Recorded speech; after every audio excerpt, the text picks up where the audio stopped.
last year when you were at Sona, you wrote about watching the ANC gallery and keeping eyes on some of the members of the ANC caucus.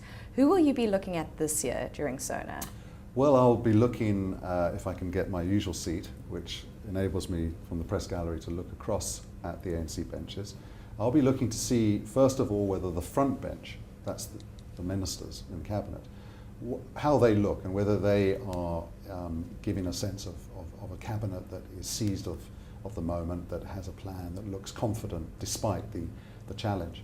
Behind them in the back benches, I'll be looking to see whether this is a political party that is behind its leader. Because I do think that President Zuma is politically vulnerable. He's wounded and he's in a weaker state than he's, I think, ever been, actually, as a result of a series of events, including the Constitutional Court case this week, in which he made this quite extraordinary concession around the issue that, in fact, he's been fighting against for 3 years, namely whether the powers of the public protector are binding on him or not. He conceded that ground this week, which was quite an extraordinary concession. And then you look to someone like Moeletsi Mbeki, who said that in spite of that, in spite the weakness that Zuma has faced and his retreat on something like the finance minister appointment, he's not going anywhere before 2019. He's going to remain in power, and the people who support him and who back his campaign will remain where they are. That's probably the case. Firstly, I don't think the ANC has the necessary appetite to recall President Zuma in the way that they recalled President Mbeki back in 2008. It's a messy process. Secondly, unlike Mbeki, Zuma has personal reasons to stay in power because of the concerns around a re-prosecution of the corruption charges that were abruptly dropped in March 2009. Thirdly, alas, there are now a group of people around Mr. Zuma whose interests are served by him remaining in office. So we're at that rather awkward moment, unfortunate moment, where that group of people may well push to keep him in power in their own interests.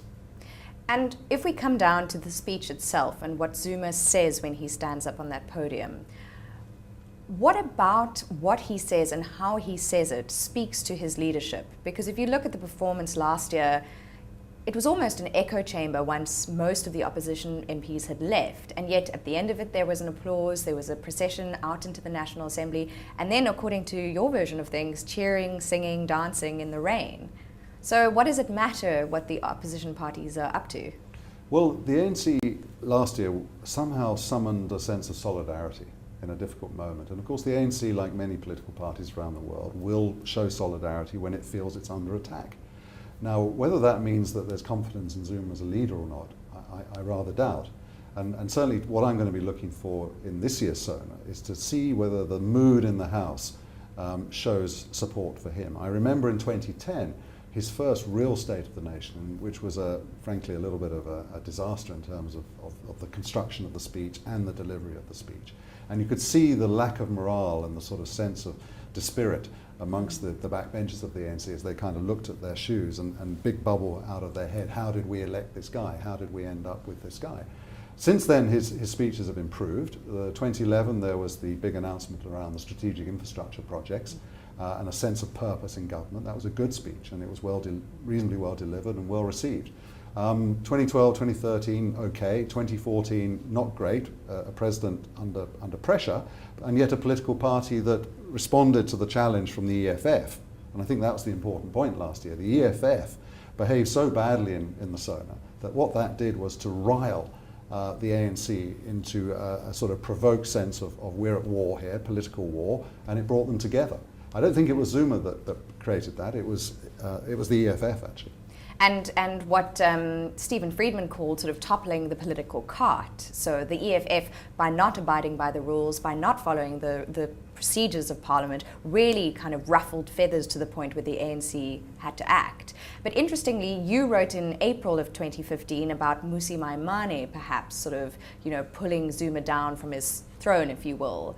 Have you reviewed your opinion on that, having seen the EFF's performance both in Parliament and, say, outside the Constitutional Court? Well, it's a very interesting question. A year ago, the EFF injected real life into Parliament. Parliament had really become rather lethargic, moribund over a period of years, almost irrelevant to the country's politics. The EFF injected life into that and brought a new sense of energy and accountability, because Malema can touch nerves within the ANC that no other person or politician can really do. the DA found themselves really hanging on to the coattails of the EFF, and that was the trend through the rest of the year. The ad hoc committee on Nkandla, for example, the EFF did all the running on that. This week in the Constitutional Court, it was the EFF who were the first applicants and the DA the second applicants. And the real drive for constitutional accountability has come from the economic freedom fighters, which is extraordinary. We should recognise the value that they brought to our democratic politics this past year. Yeah. And I mean, you look at their performance in Parliament and they're really good at kind of playing within the domain of political theatre. But how does that relate, especially with your background in public law, to their ability to use the structures of the legal framework, you know, things like the Constitutional Court? Is there a tension there, or do you think that they're savvy as to both the value of political theatre and the value of something like the Constitutional Court? There's a tension, because if they start playing by the rules and using the rules and playing within the rules, then in a sense their brand is weakened, because their brand is that they're anti-establishment, that they are not the ANC, that they are fighting against the hegemony of the ANC, that they offer a real alternative. Based upon this very strong narrative around economic freedom, which I think resonates throughout this country because of the sense of hopelessness amongst many communities where there's unemployment and poverty. So they've got a strong political brand, and what they've done is attach to that kind of militant brand a very astute ability to use the institutions of democratic government, whether it's the rules of parliament, which they've really used to poke the ANC and cause real discomfiture amongst the ANC, and the Constitutional Court, of course, this week, bringing this very important case about the powers of the public protector to the court, and I think they're likely to win that case.